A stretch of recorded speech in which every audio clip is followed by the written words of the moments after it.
دایی شدم. مبارک. حالا دختر یا پسره؟ نمیدونم ولی با بره اطمینان جفتش گرفتم. اولین چیزی که بهش خواهر یاد میدی چیه؟ بهش یاد میگه دایی جان خوب گوش یاد بگیری. نگاه این کلاجه، این گازه یا ترمزی که زیاد به کار نمیاد. فهمیدی؟ آقا خب چیزی یاد نمیگیره که این نوزاد هنوز. چرا یاد میگیره؟ من اصلا نمیدونم. با هوندا سر تک باروزی میزدم. سلام بابا فنجی. دایی بودن چه حسی داره؟ این که یه بچه داری ولی مال خودت نیست. بزرگ شدی دیگه. برش بزرگ نمیشه. بریم بازی بگولیم. بزرگ نشدی. به چی حالا این میخواد زود بزرگ بشه؟ میخوام باش برم شمال. اسم بچه‌م میذاری شنتیا. خب معلومه بره مدرسه جلوی محمد نمیتونه از خودش دفاع کنه.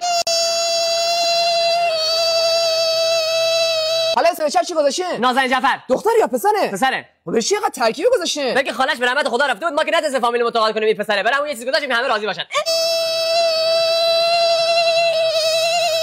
شینگلی لا لا شینگلی لا لا. آقا بچه ننداز بالا خطرناکه. آقا ننداز بالا. تازه به خدا شکر کنه ما داشتیم. ما بچه بودم دایی ما رو منداخت بالا تازه نمیگرفت. اتفاقی برام نیفتاد؟ نه هنوز سالم میشه.